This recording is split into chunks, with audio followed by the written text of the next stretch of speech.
Hey, it's the one and only Velvet Al of Velvet Al watches movies so you don't have to. Um, Still with no theme song. I should probably get on that. That would probably help a lot. There might be some changes coming to this podcast soon, as summer comes along. I don't quite know how my time frame will be, how much free time I'll have to get this done, so I may be switching to putting this out every other week instead of weekly, or I might change the format again to allow myself to be able to get it done in less time. So, don't know which way I'll go yet. We'll have to see what way works better. This week, we're watching, or I'm watching, not you. You guys could watch if you want, but I'm definitely watching Super Argo and the Faceless Giants. Description is, after retiring from the wrestling ring, Colonel Super Argo teams up with an Eastern mystic to stop an army of faceless robots from kidnapping athletes. Sign me up. I'm imagining this is probably gonna be in the vein of the El Santo movies, which were fantastic and fantastically horrible. I don't think this one's starring an actual wrestler, but who knows? Maybe. I have to look up, is Super Argo a real wrestler or not? Well, either way, it's a real movie, and I'm really gonna watch it, and I probably will really regret it. Okay, this film has already won me off the bat with a super groovy James Bond-esque title sequence with the music is like this weird like cross between like the early James Bond theme songs mixed with the Peter Gunn theme song mixed with the Pink Panther theme song. It is fantastic and groovy. I would play a clip of it, but I don't think I could get the copyright access, and I don't know how long of a clip I'd be allowed to play before, I got hit with a copyright strike. And next up, we get a wrestling match. From what I can tell, Super Argo isn't a real wrestler, but I think they might have gotten real wrestlers for this opening sequence because it actually is a pretty good match. I think this film's from the 60s or 70s, so this is back when wrestlers were very hairy and sweaty, and I enjoy it. It actually is a faster paced match than I would have expected from that time frame. Was a fun little match. Someone became the new champion. Looks like he got a trophy instead of a belt, though. So I don't know. I don't know if wrestlers got trophies back then to represent the championships. And the show's over, so everyone's letting out. This one very spy-looking guy, because he's got a trench coat and sunglasses, gets into his very spy-looking car and is watching things as more people, and I'm guessing, I don't know if they're going to be the main characters, but this guy and his lady friend, they suddenly get attacked by, you know what, I'm not sure if they're supposed to be aliens, or if some sort of like secret super villain organization, but they're in like all red, and they have sort of this weird colander thing on top of their heads. Man, I really suck at describing things, and I'm sorry for that because this is something you have to see these guys for yourself. And one cool thing with this film, the sound effects, like the punches, they're just so super loud, and I love it when films do that because it just sounds so fake. Like I think they just went into the AR room and just hit pounds of meat or something to make these sound effects. And I love them. They're horrible. But so they attack the guy, but the girl she escapes and she lets the security police know. And so they're going to rush to the scene to try to help this guy. The police shoot at the aliens, but it's to no avail because they're aliens and they're probably like bulletproof or something. So, and then they knock the police out and they jump in their van. which is just emitting a loud beep, which I would think you want to keep things on the DL and not draw so much attention to yourselves, but that's just me. I'm not the leader of an alien supervillain organization, and so far this plan is working for them because their van, actually there's several vans, they all just take off. But the spy in his spy car is following them. And now the head of the Secret Service has is meeting with the police chief.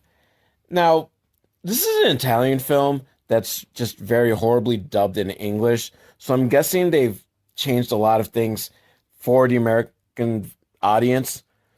So I don't know if it really is the Secret Service or if Italy has its own version of whatever. But so the Secret Service is meeting with the police chief, and they're discussing the fact that 16 athletes have recently been kidnapped, and they're just having no luck with the case. And now it's going to be in charge of the Secret Service. And Secret Service guy is asking if they can use the police top agent, Super Argo. I think every time I say his name, it's going to be Super Argo, because I just like that name. And the police chief says that, Super Argo is just available for them to use to help in any way they can. But Secret Service guy, he's like a little weary of doing this because he doesn't trust a guy that wearing a mask and a red unitard spandex suit, which I can understand.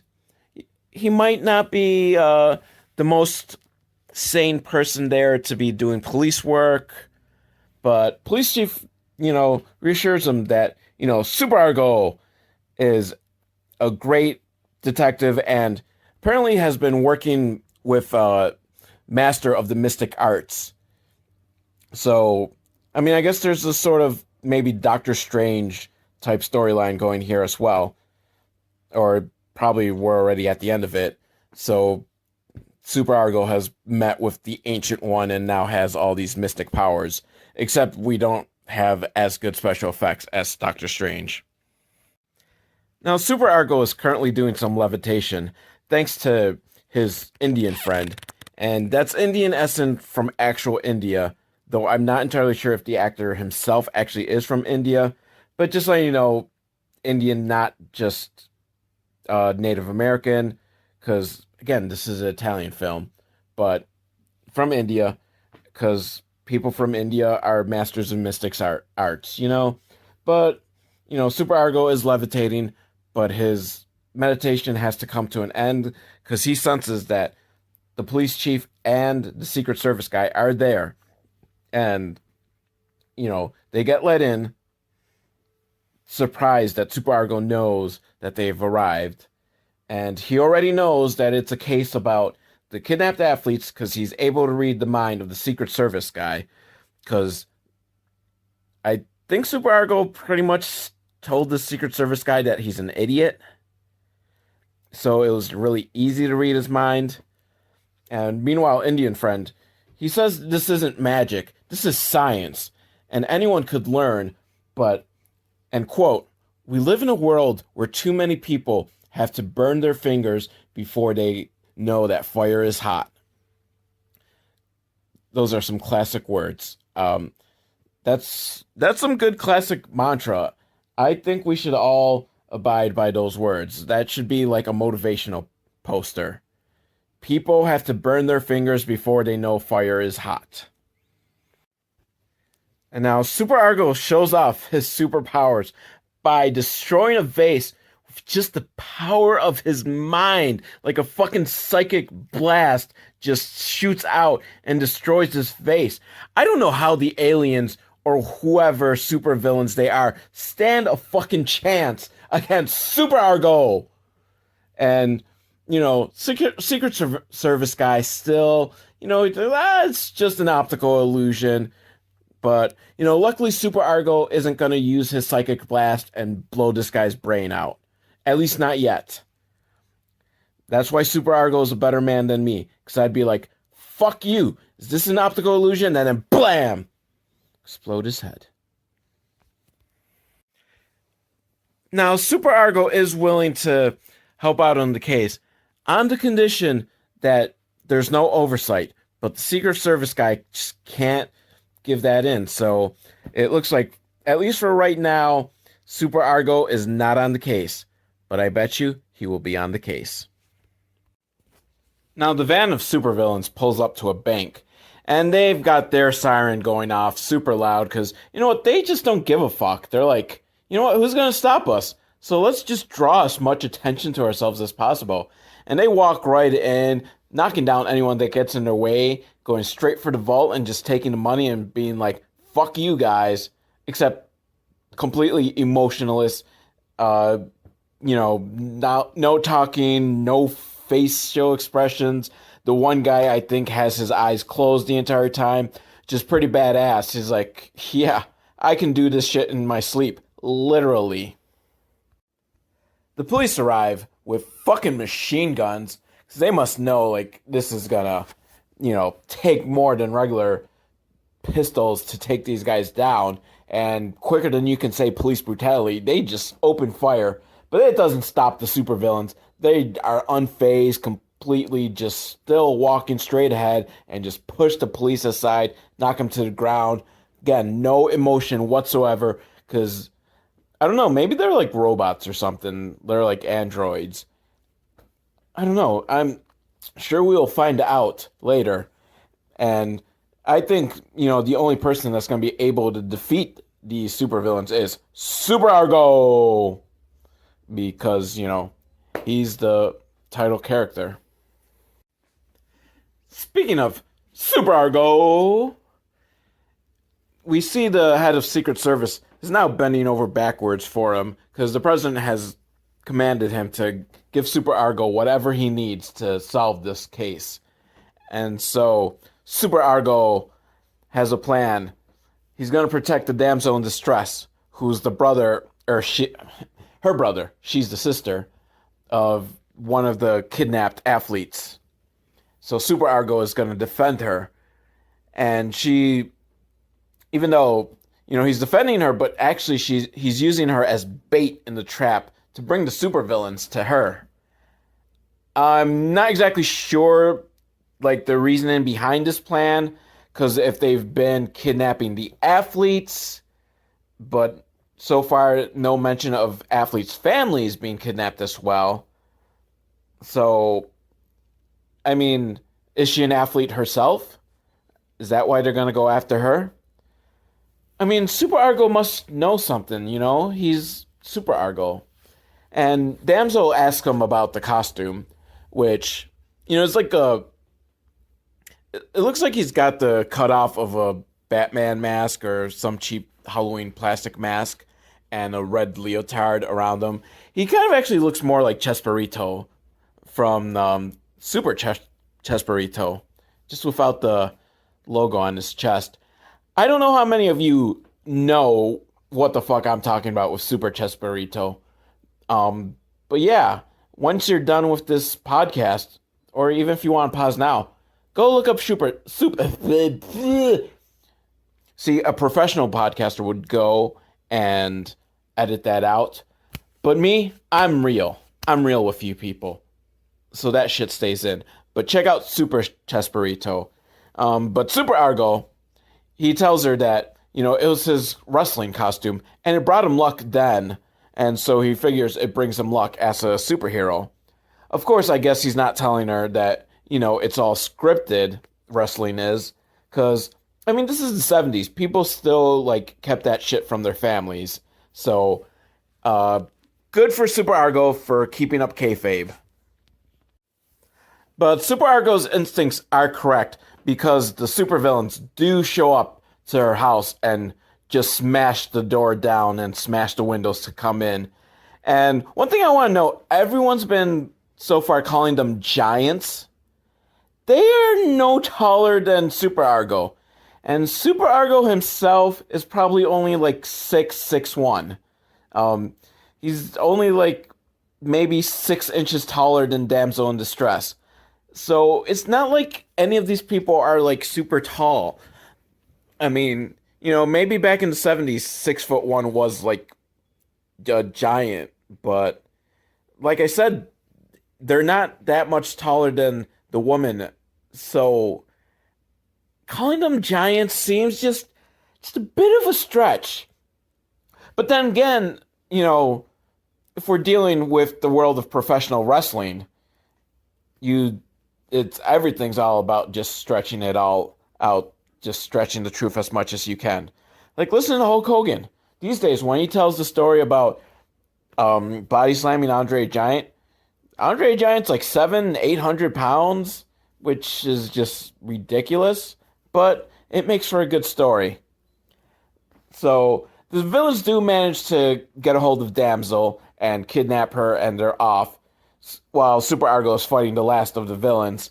But he fucking kills them by chucking a spear. You know, you don't see Batman doing that. You don't see Batman chucking spears. You don't see Superman chucking spears.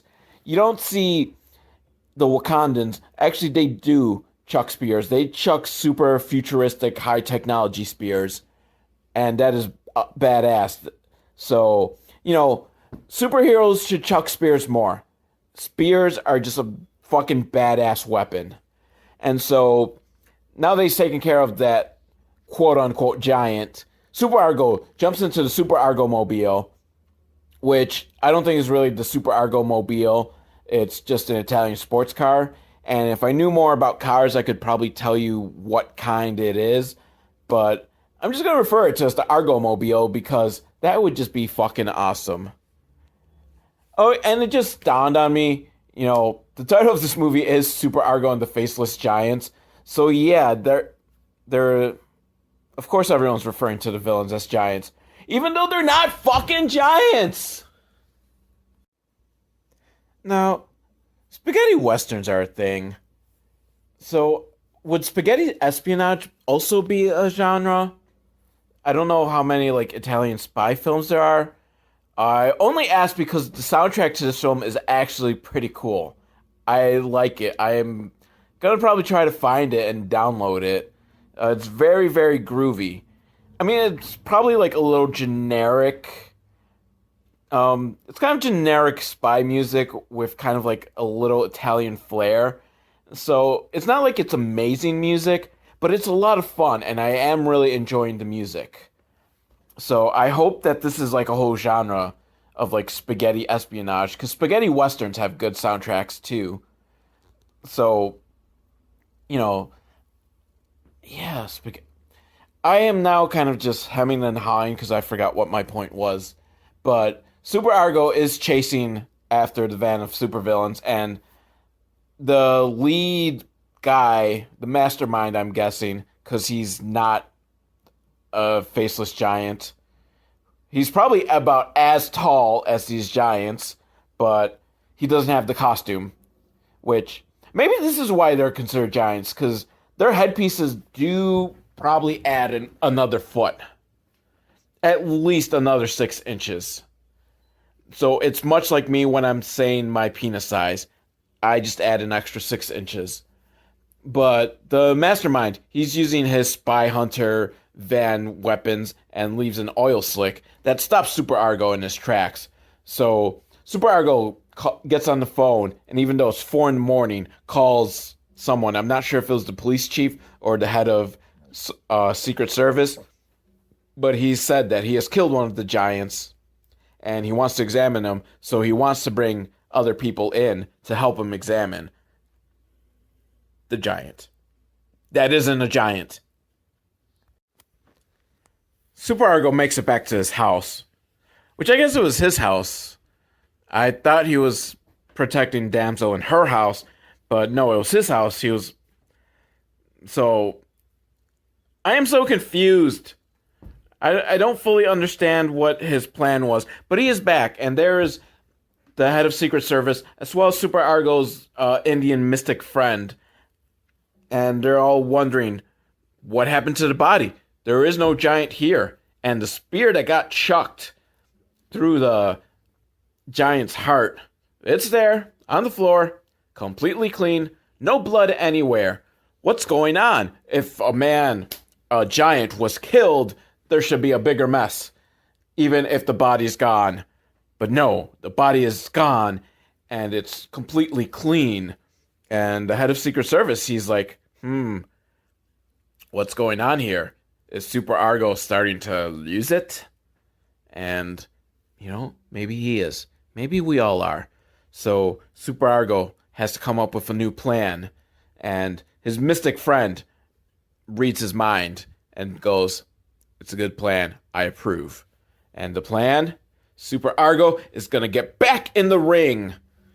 Because I imagine now that if he makes himself an athlete again, these giant ungiants will come after him as well. But this is exciting because that means we're going to get more wrestling scenes. And I fucking dig wrestling. And the beginning of the film, that was a pretty good wrestling match. So I'm hoping we get some more. I don't know if these are real Italian wrestlers being involved or they got a real wrestler to choreograph the matches. Of course, I'm only going off the first match. If we remember, the first match in Ready to Rumble wasn't that bad either. And then the movie just took a big steaming shit. So I should reserve until I see more of this wrestling. But the plan is Super Argo is getting back in the ring. Probably fighting for a championship. I wonder who could dare take the challenge. Maybe it will be one of these quote-unquote giants. I don't know how much longer afterwards this is, but Super Argo already has gotten a match. Which I guess, it's fucking Super Argo, so yeah, you're going to find some room on the card for him. And the evil mastermind's in the audience watching, so I think he's thinking, I'm going to kidnap Super Argo. Or maybe he's thinking he's going to kidnap the other guy, who kind of looks like Vern Gagne, and just kind of scrawny, but a really hairy body, and he's kind of balding on top. So I'm going to say it's Vern versus Super Argo. And again, this is actually a pretty good match.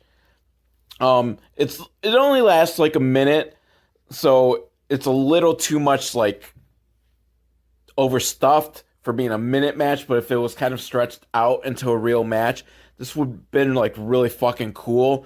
We got a lot of cool moves. Got the full Nelson. I don't care. I like the full Nelson. We got a rude awakening, some body slams, some flying head scissors, a Boston Crab. The most fucking cool move I've ever seen, and I want someone to start doing this in wrestling. A standing sliced bread. If anyone remembers Brian Kendrick's sliced bread, which required him to run the ropes in order to do it. No, this guy, Vern, how did he not win the match with this move? He just fucking he has Super Argo and he's standing and fucking flips backward from a standing position. Just, oh my god, you don't even see the Young Bucks do that type of shit. This is the fucking coolest move ever. I think I'm gonna rewind and rewatch just that part because it was so fucking cool. But Super Argo wins by a surfboard, which you don't really see anyone win with that move anymore. So that was kind of cool. I mean, I would have had him win with the Rude Awakening, but I'm gonna fucking watch that standing sliced bread again, and again, and again, and it is fucking awesome. And I'm gonna take a clip and I'm just gonna send it to Brian Kendrick or send it to, I don't know, I gotta figure out who could possibly pull off that move in real life and send it to them and be like, start using this move. It's fucking badass. I'll tell you, the match is just as fun the second time around as it was the first. So, Super Argo, fresh off victory, is getting into his sports car, the Super Argo Mobile. I don't care. I'm sticking with it.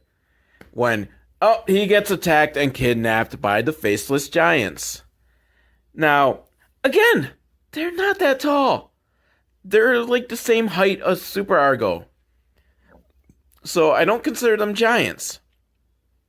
And then this Faceless thing, Technically, they kind of have faces. I think it's a mask, but there's like molded eyes and nose and mouth, which constitutes a face. Even if it's not a real face, it's still a face. Therefore, they are neither giants nor faceless. You know, you're faceless giants. Come up with a different name. Fake face average sized people, or slightly above average size guys with molded faces. That's just as catchy. So, but the van takes off and the sports car, the Super Argo mobile, is following because it turns out it wasn't Super Argo they kidnapped. This was a fake that they planted so that Super Argo could follow them. Now, did they switch after the match, or did this fake wrestle as Super Argo? Because, did they just switch spots? I guess, it's the 70s, so kayfabe is very strong, so they could have switched it out with one of the other wrestlers, and they would have been like, we're keeping your secret, Super Argo, because this is a brotherhood. And the villains drive off into the woods, and so Super Argo and his Indian mystic friend are... Is he an Indian mystic sidekick? I don't want to minimize his position. He's a partner. He's a friend.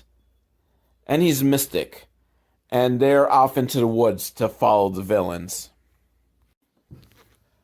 We're still in the woods, and the giants have started chasing a guy in a tracksuit, who apparently is one of the athletes that had been kidnapped, and they overtake him, and Super Argo and his mystic friend have come to the conclusion that the giants are actually the kidnapped athletes that are being turned into these faceless giants that have faces and aren't that giant. So, how are they faceless giants again? I don't know, but someone's pulling up to meet with Super Argo. It's a hot Italian chick, and she tells him that there's nothing suspicious on this road, which is very suspicious that she would say that there's nothing suspicious. I'm very suspicious of people like that. And, they don't play their hand, but Super Argo and Indian Mystic Friend, they're suspicious too. And they think, something's up. I was right to be suspicious of the hot Italian chick as she goes into the headquarters, or what I'm assuming are the headquarters, because it looks like headquarters. Really a lot of fancy, computers and flashy lights and knobs and stuff like that. And I'm assuming this guy is the real mastermind, and the other guy that was driving the van is just kind of like a higher level henchman. And the real mastermind, he's watching everything unfold on his camera, on his screen. And, hot Italian chick says, let's not kill Super Argo, let's just capture him. And the Super Argo mobile gets stopped by a roadblock with just all these logs all in the way. And then they're attacked by the slightly tall people with mannequin faces. Because fuck that, they're not faceless giants. No matter how catchy that is a name. But they are no match for Super Argo, who just kicks the shit out of them, picks up the logs, and just throws them at them like just fucking badass. I don't know, he was a lumberjack, I guess, in a previous life, because he's just fucking throwing these giant-ass logs. I love it. I love you, Super Argo. You are my hero. And one of these faceless giants that aren't faceless or giants seems to be dead. So Super Argo and Mystic Friend grab him and throw him into the Argo mobile, and they're off. And so they brought in a doctor to operate on the faceless giant. And it turns out that it's an android or a robot or a machine. They didn't fully explain, because I don't think this film is that concerned with, the nuances. Just, there's, robot parts. So I guess they didn't really change the athletes into the faceless giants, which, Super Argo is all like, as I suspected with the robot thing, but he suspected that it was the athletes. Stop lying, Super Argo. You're above this. You can admit when you were wrong. And so, finding out that these are androids reminds the doctor of another doctor that years ago who's Polish.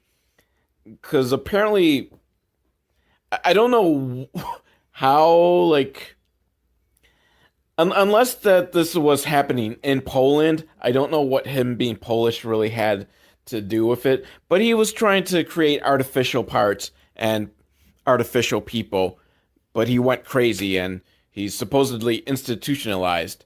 But, I'm gonna kind of guess that maybe he's the one behind this.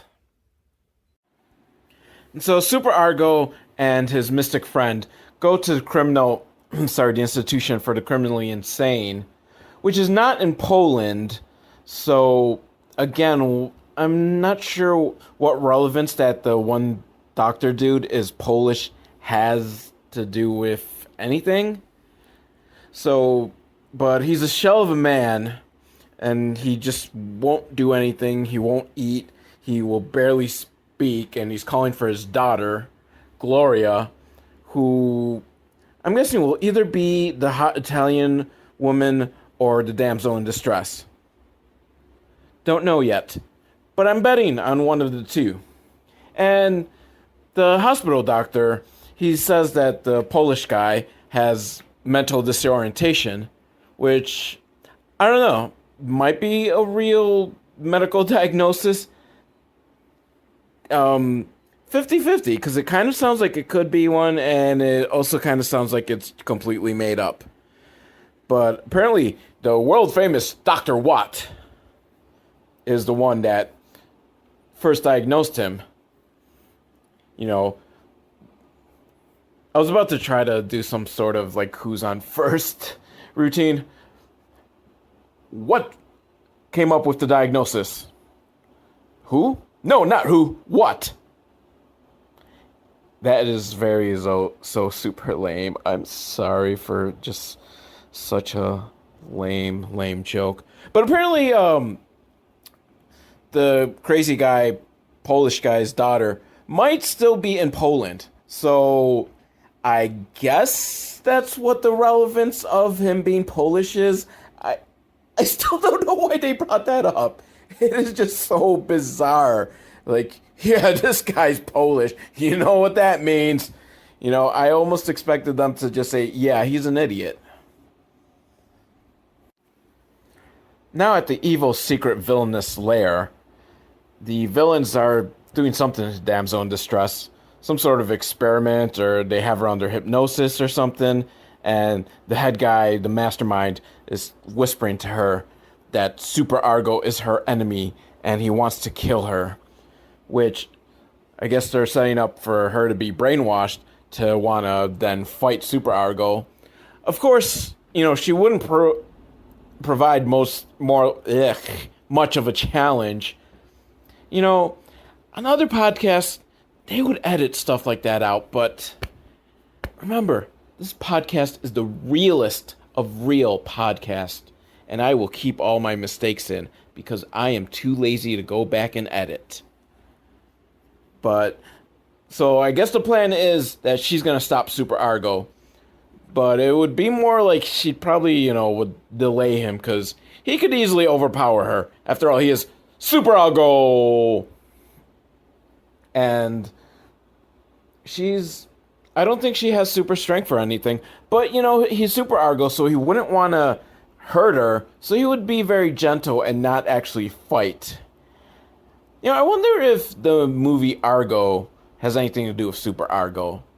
The fictional film within the film that they made, that they pretended that they were going to make, like, was it named after Super Argo? I'm going to pretend it was. Super Argo, fuck yourself. I like that. If you saw Argo, you would get that. Super Argo talks with the head of the Secret Service and laying out his theories. Apparently, it was Professor Wand, not Dr. Watt. I don't know where I got the Watt from. Kind of sounds like Wand. So my whole what came up with the prognosis joke just completely fell flat. Super Argo believes that Professor Watt is the one who's behind making all these young, faceless giants.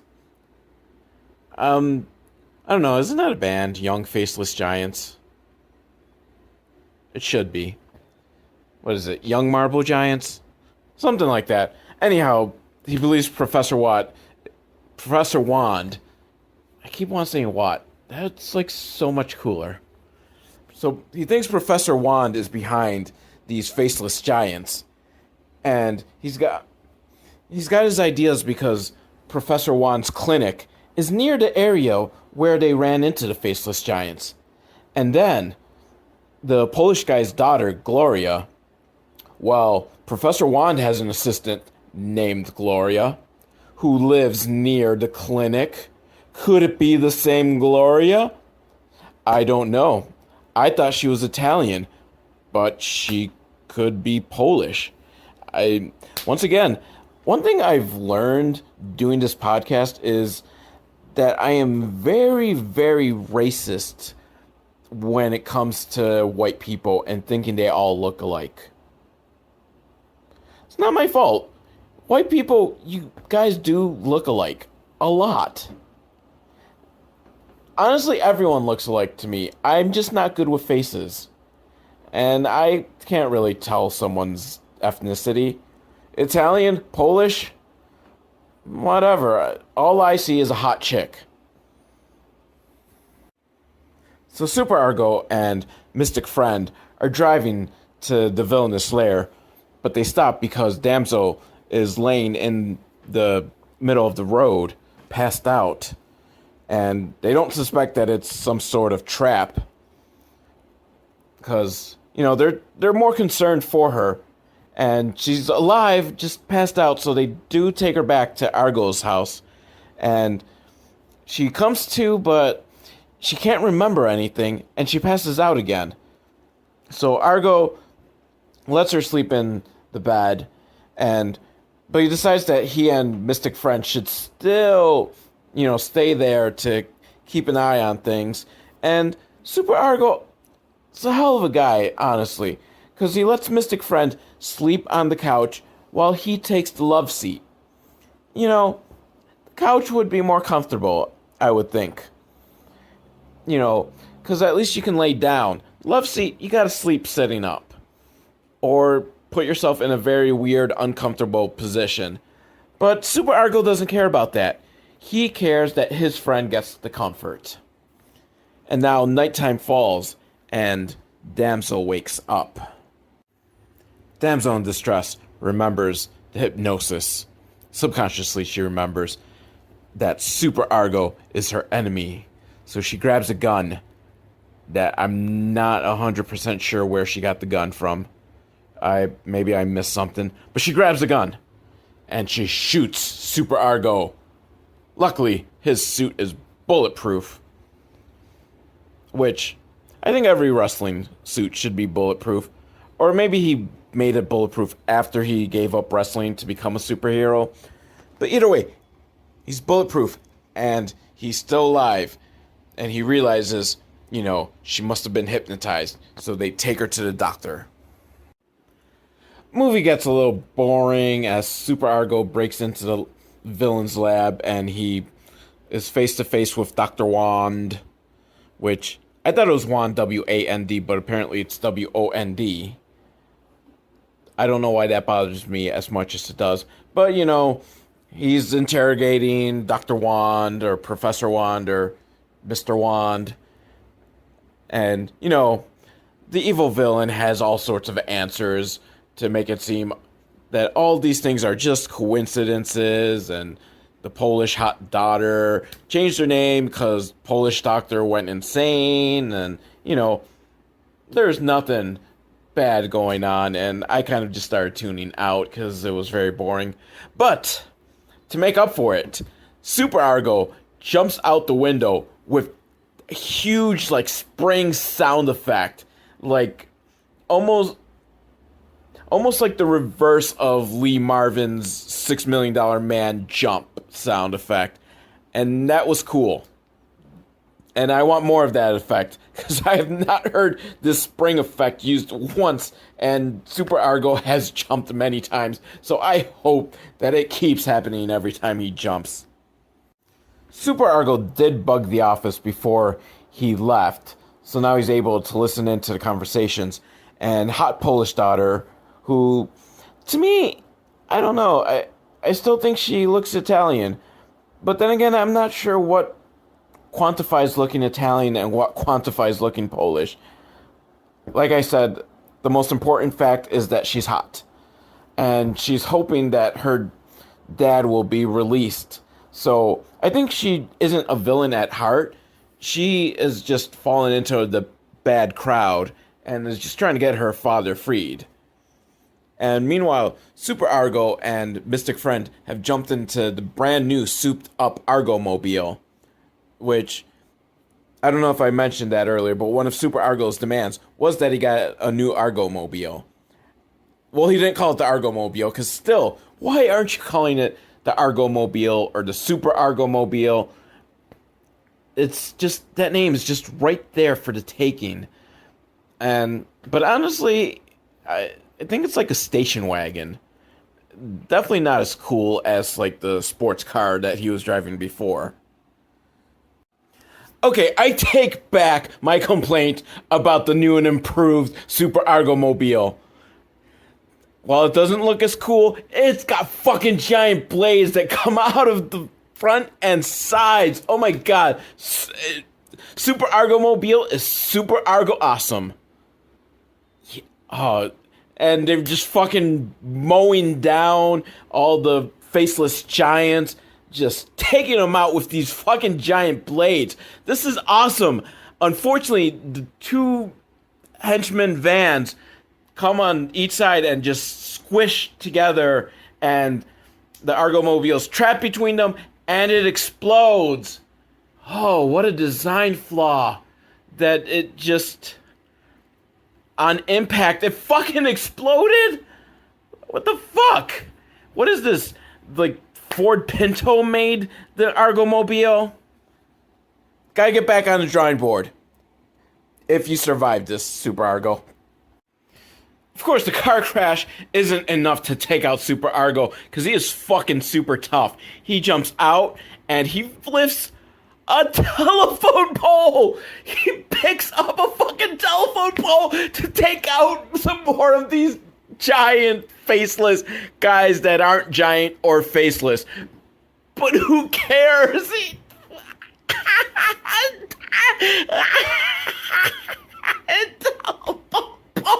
Oh my god, this is fucking awesome. Super Argo is my new favorite superhero.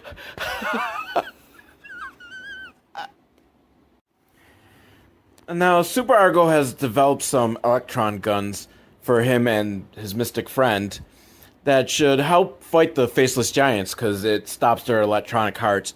And honestly, I am so super confused on this aspect of the faceless giants, because they're like robots with electronic hearts, but they keep telling us that the kidnapped athletes were turned into the faceless giants. So is it their brains got put into the bodies of these robots, which they're non-thinking creatures? So I don't know why they would need the brains, and why specifically athletes if they're robots. So I don't know if you really gain any extra strength from using athletes. This was a very bad plan, Professor Wand. But Super Argo and his mystic friend, just one, are in the forest at night. And through meditation, they're able to see what's going on in the evil villain's lab. Which, I mean, I gotta start learning this trick on how to meditate and be able to look into Elle Macpherson's apartment. Yeah, Elle Macpherson. Fuck you, she is still hot. But the Faceless Giants have come, and it's time for the big showdown. And I don't think these electronic guns are gonna be as cool as using a fucking telephone pole. I don't care. You know what? I'm rewinding. I'm watching the telephone pole again. That telephone pole swinging holds up on the second, third, fourth, and fifth viewings. Just, it's a masterpiece. Unfortunately, this fight with the Faceless Giants isn't quite as good.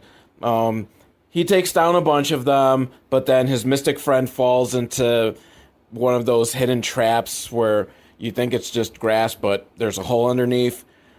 Except, I don't know.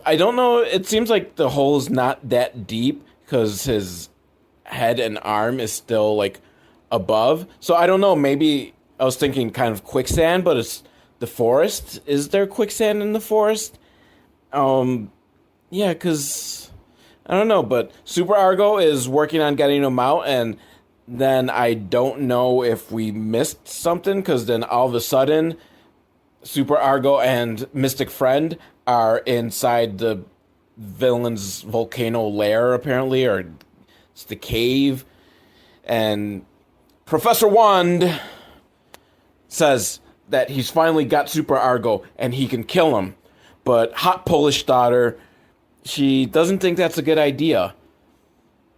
So, will Professor Wand manage to kill Super Argo?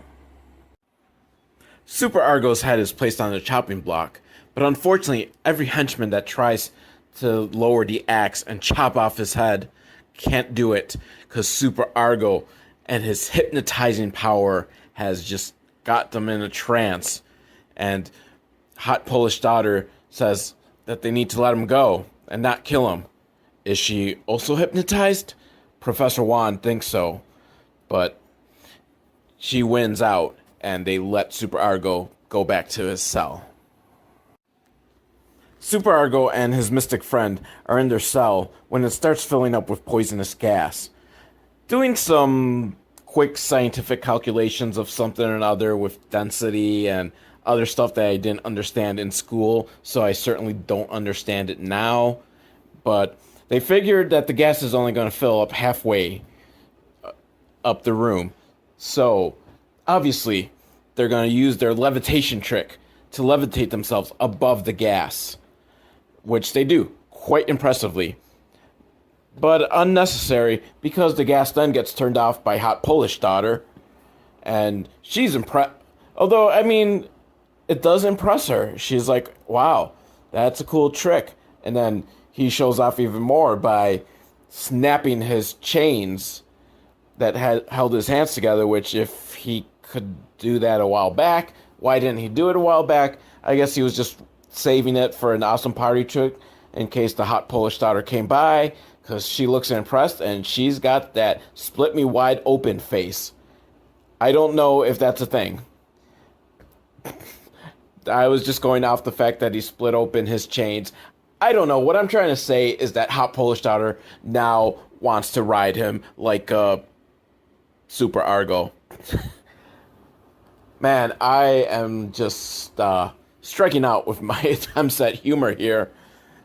But you get the idea. Hot Polish Daughter wants to fuck him, and he wants to fuck her, but doesn't want to admit it because, you know, he's a superhero and he's virtuous. And for his next trick, Super Argo does the thing again where he mentally can see through walls and whatever and sees that Professor Wand is getting ready to come after him.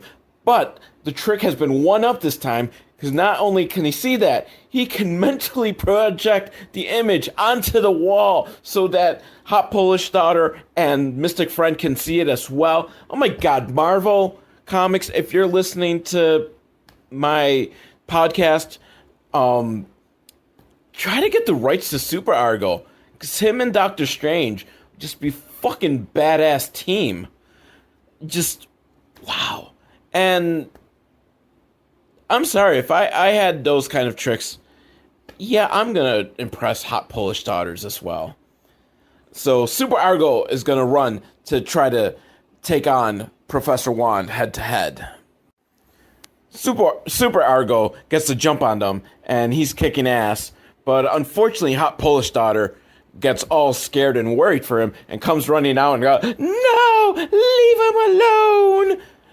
Which then results in her getting shot and dying, which means Super Argo is not going to get to tap that. Super Argo then saves the prisoners, which the prisoners are the kidnapped athletes. So that answers that question as to whether or not the athletes were being turned into robots. No, they weren't. They were just kidnapped for reasons. So Super Argo and these athletes just go on a punching rampage, knocking out those faceless giants that aren't any bigger than the athletes and have faces. Just, I have to bring that up every time. You call them faceless giants, and they have faceless giants. But they fight, and Super Argo electrocutes the faceless giants, and they all look to be down for the count. Okay, now this was a complete dick move, Super Argo. Professor Wand starts shooting at them, and he jumps out of the way, which resulted in one of the athletes getting shot. Super Argo, you're fucking bulletproof. Your suit is bulletproof. We went over this earlier. That's what saved you from being killed, and now someone shoots at you, and you jump out of the way so someone else can die? What the hell, Super Argo?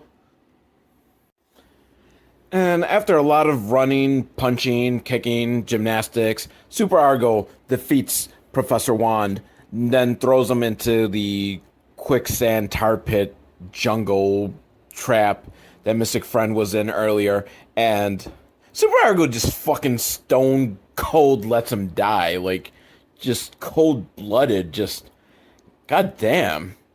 You know, doesn't even try to save him, he's just like, yeah, that's what you deserve. Like, seriously, he told Professor Wand that's what he deserves. Which, I mean, I guess, kind of. He was trying to take over the world with these faceless giant robots that weren't faceless or giant. And then Damsel in Distress is now in better health. Probably perfect health, because she's just been resting all along. And she's worried. Well, she's not worried, but she's hoping that someone will come to her, and that someone is Super Argo, and he shows up, and they embrace because they are in love, even though they've spent a total of like 2 nights together, one of which was her trying to kill him.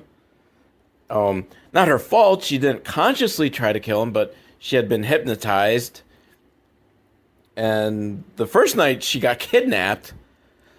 So, yeah, at what point did they fall in love? Like, this is just a toxic relationship so far.